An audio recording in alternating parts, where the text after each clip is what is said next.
Last episode, I completed the Elite Combat Achievement Diaries, and that gave me this beautiful Jad Slayer helm, and well, why stop at Elite? Let's move on to the Master Combat Achievement Diaries. There are some tasks here that are pretty challenging. They're going to take a little bit of effort. That being said, there's still nothing compared to the Grandmasters, so I should be able to handle all of them, but let's get going.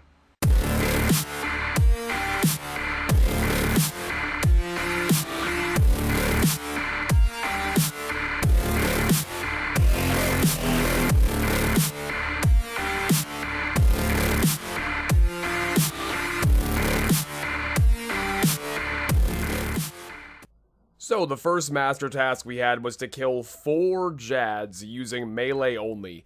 Now this wasn't particularly difficult. It was a little hard at the start because, you gotta keep an eye on all 4 of them.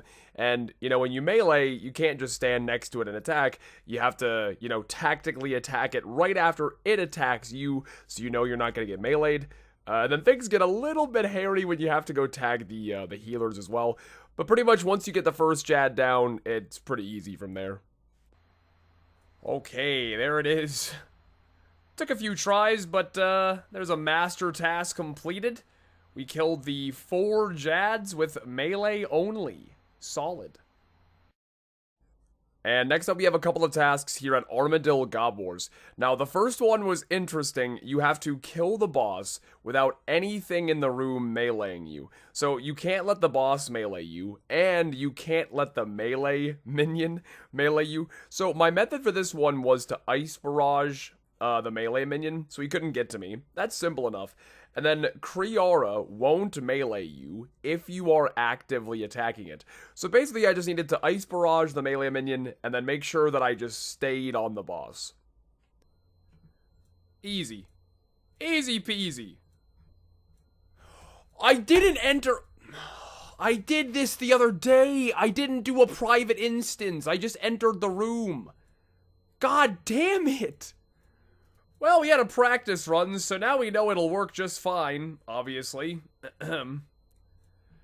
Now, this time, right-click, open private. Yes. Private. Nice. Surely I did it. Oh, yes, okay. Swoop no more. Well, that was stressful, but we got it. Okay, good. And the other Kriara task I had to do was kill the boss without ever directly attacking him. So, normally you can do the Chinchompa method, but in between Chinchompa throws, you attack the boss so you don't get meleeed. Well, if you even click on the boss, like to target him, you'll fail it. So, you just have to stand there and just take the melees, man. You gotta just take it on the chin. It wasn't even that bad. I used a brew and a half. That's not even bad. Okay, collateral damage. With that, all I have left now for Kriara is 30 kills in one trip. And I'm going to need a whole lot more Black Chinchompas for that, so that's it for Kriara for now. And in fact, that's a Grandmaster, so that's all of the Kriara Masters done. Next up, we move on to the Corrupted Gauntlet. Now, the first one I just did right there, I had to kill the Hunlef while wearing Tier 3 armor. And that shit was so hard. I don't know how hardcore Iron Men do that over and over. It took me so many tries just to even make the Tier 3 in time. And then we move on to the Perfect Hunlef, which is pretty straightforward. I mean, you just have to kill the Hunlef without making any obvious mistakes. Like, don't take any damage off prayer, don't step on the tiles, stuff like that. That kind of sucks, because now... Oh, a Crystal Armor Seed. Okay, we're rewarded for perfection. And now we gotta go do a speed run. Come on, kill it right here. Kill it right here. This boss hasn't been No. Oh, Jesus. This boss hasn't been slow. I feel like there's potential, but I don't know. Let's see. Yes. Got it. Oh, 7:30 on the dot. I thought it was sub 7:30. I feel like I shouldn't have got that. Let me look. No fucking way. Here, Corrupted Gauntlet Speed Chaser.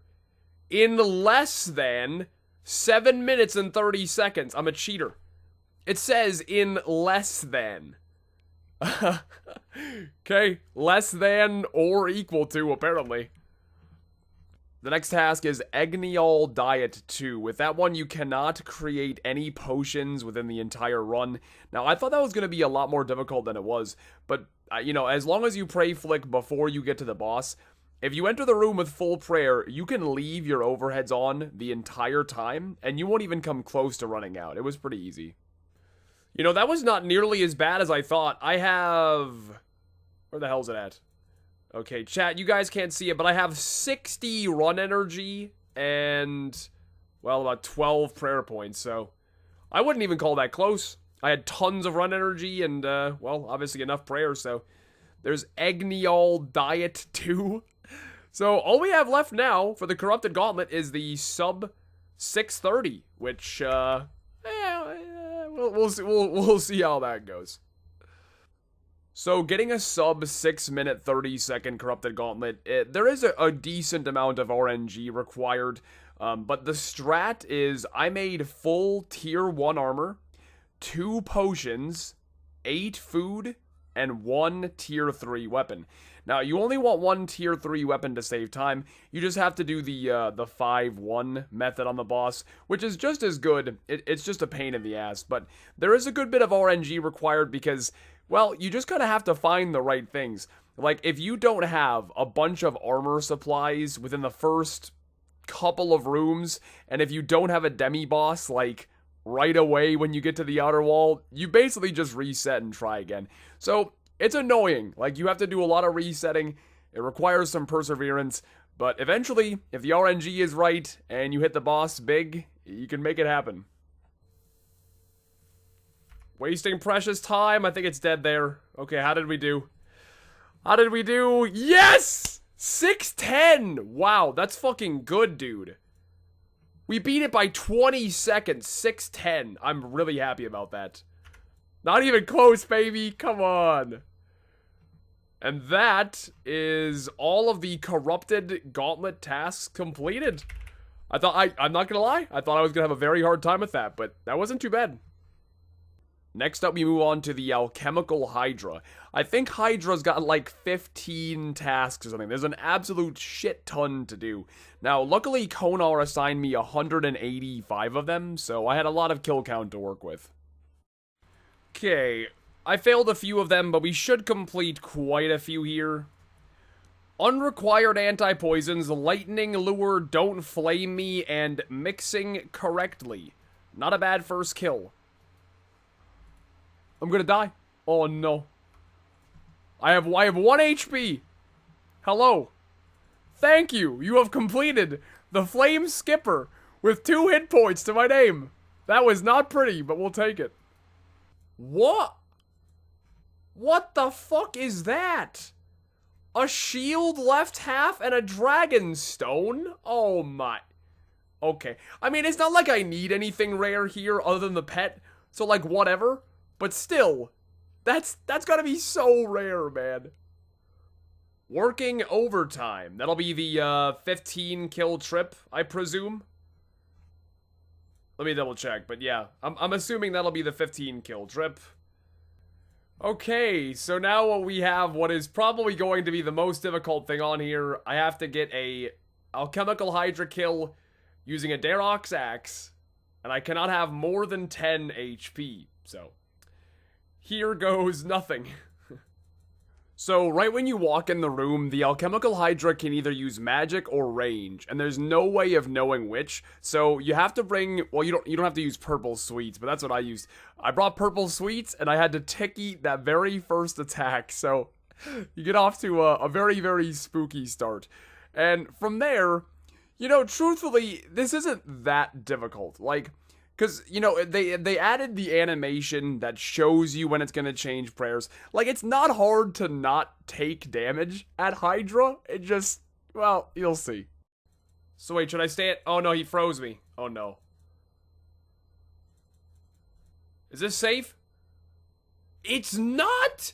You can only do the flame skip that way? Oh, for fuck's sake.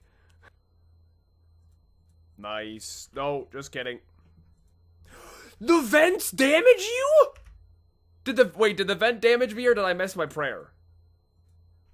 If the vent damages you, that is fucking dumb.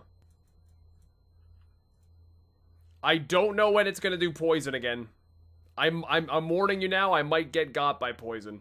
I don't know when it is.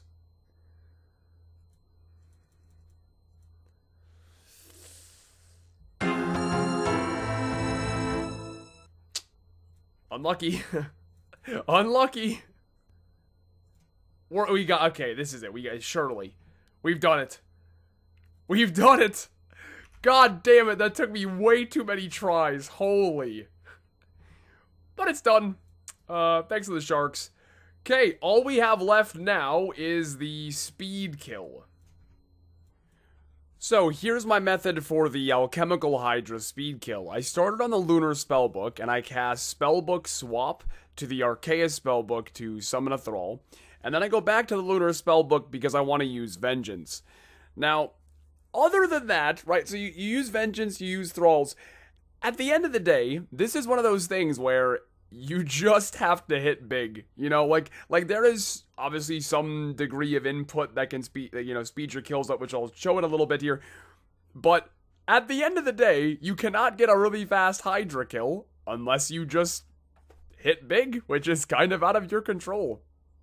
So anyway, you carry on with a regular kill. Now, at this point, once we get over to the red phase, I do a couple of T-bow shots, and then I swap over to max melee, and I send a couple of Dragon Claw specs. That definitely is one thing that can speed things up quite a bit. And as you can see, we pretty much 3-hit that phase. We moved on to Jad phase, and we're cruising through this kill right now. Come on, T-bow, don't fuck me. Come on. No zeros, kill it. That's, I don't know if that was it, but that was good. That was good. Oh, we got it. 114. Woo! Nice. Damn, I'm happy with that. It's not like it was even a close call. 6 seconds to spare. We'll take a 114. Very nice. I did an extra kill because the thing spawns so fast, but I believe that is Alchemical Hydra completed. Indeed. 12 out of 12. So, next we move on to some Jad tasks. Now, there was one task that I was confused on. It was you have to kill Jad before the healers heal him. Well, my thought process was, if the healers spawn right next to him and instantly heal him, what do I do about that? But the trick is, if you lure Jad away from his original spawn location, the healers will still spawn as if he was in his original spot. So you can see I lured the boss towards the north end, but the healers still spawned way to the south. So all you gotta do is like lure him as far away from his original spot as you can. The next 2 Jad tasks I had to do were extremely nerve-wracking, and I did not enjoy them at all. So you had to do the entire fight caves without letting a bat touch you, and also, well, I mean, you don't have to do them together, these are 2 separate tasks, but you also cannot let the big meleeer heal anything. Now, the big meleeer will only heal if he's within melee distance of you. So basically, you gotta do an entire fight cave without letting the bat or the big melee touch you. And as you can see, it resulted in a lot of shenanigans like this. Me just running around like a headless chicken and trying to avoid stuff. Yeah. Okay, so denying the healers, and you didn't say anything about a bat. Both completed. Very nice. So all I have left now, gonna double check, but all I should have left now is well, that's a lie. We have the speed runs, and then we have don't lose any prayer points, which, yeah, fuck that one. So, I'm a little embarrassed to say, but it actually took me a couple of tries to get the sub 30 fire cape. So I did an attempt to begin with, and I didn't really do anything special. I just kind of did like a regular run on task, which I thought was going to be more than fine, but nope, didn't get the time. So I did a little research, and I figured out that on the wiki, there is a, how do I describe it? A spawn map, basically. If you keep track of where things spawn to begin with, you can figure out what rotation you're on, and then the wiki will tell you exactly where everything is going to spawn every time. Now that's really, really important because it cuts down on the downtime where, otherwise you might be, like the start of a wave, you don't know where things are, so you're literally just running around blindly looking for something to kill, but with this, you know exactly where to go. Another thing is I also brought black Chinchompas. That saves you a lot of time when you are killing the 2 mini blobs. You know, when you kill a blob, it breaks down into 2 separate things. Well, instead of killing them both individually, you just bring black chins and you can kill them both at once. It's little stuff like that over the course of, 63 waves. It saves you a lot of time. Okay. So there is one of the speed challenges done. We got the sub 30 minutes. We got a time of 27:52. So the other speed run for Jad, you have to get sub 26:30. Why did I type in boss? Hello? You have to get sub 26:30, which, ooh, that's gonna be a doozy. But there's the sub 30 minute at least. Well, that was just awful. And I hope that no human being ever solos regular Nightmare ever again in their life. I would not wish that on anyone. But there is the perfect Nightmare task completed. I don't know why I soloed it. I'm a fucking masochist. Could have done it in a team, but it's done now. It's done. If we end up getting this, I think it's going to be really, really close. Like, we might just barely get this. Nice. 3:52. Never mind. Got it by 8 seconds. Thanks, folks. How easy was that? Nightmare 5 scale speed chaser done. So there are actually a ton of Master Combat Achievement Diary tasks related to Theater of Blood. The first one we got done was Perfect Maiden. With that, nobody can get hit by the projectile blood or the blood trails on the floor. So that one's relatively easy so long as you're paying attention, I guess.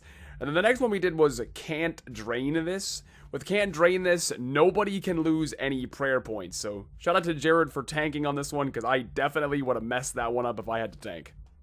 Next, we move on to Bloat. This one was really easy. There was Perfect Bloat, which with that one, you just can't take any damage from the falling limbs, and you also can't take any damage from flies or anything. And then also there was 2 down, which I'm sure you can figure that one out, but you had to kill the boss within 2 downs, which, as long as you have 3 scythes, that's easy peasy. And then after that, we've got Perfect Nihilacus, which I believe Perfect Nihilacus, all you have to do for that one is don't attack any of the Nilos with the wrong combat style. That's including the boss. So that one really isn't all that difficult, again, as long as you're paying attention. And then we messed up the Sodic Seg and the Zarpus ones that run, but then we went on to finish Perfect Verzik. I think Perfect Verzik, nobody can take any damage with the wrong prayer turned on. You can't get bounced by Verzik, stuff like that. Generally, the perfect tasks just involve you not making obvious mistakes. And of course, we got a purple. Jared got some Justiciar leg guards. Nice. We got Perfect Sodic Seg completed, which means we took no unavoidable damage. And then also a Timely Snack, which means that we tick ate 3 of the balls without sharing them. Nice. That should be Sodic Seg done. I thought this challenge was pretty cool. It was called Back in My Day, and with that one, you could not equip a Scythe of Vitter at any time during the run. So you had to use the old Abyssal Tentacle. I would use a Blade of Saildor if I had one, but I don't, so it was fun to use a whip again. We did it! Perfect Zarpus! Yes! We did it! That is my last regular TOB master task. Perfect Zarpus. Holy. That took way too many tries. So this again was still during my 24-hour stream. Before my friends went to sleep, I decided we should knock out the team raids tasks. We started off with the challenge mode Cox Speed Chaser. And then immediately after, we did the 5-man regular Cox Speed Chaser. Then I did the solo raid Speed Chaser, which is a sub 21. Then I did Putting It Olm on the Line, which I really like the name of that one. For that one, you had to get 40,000 points in a solo raid. So you just had to get a very specific scout for that one.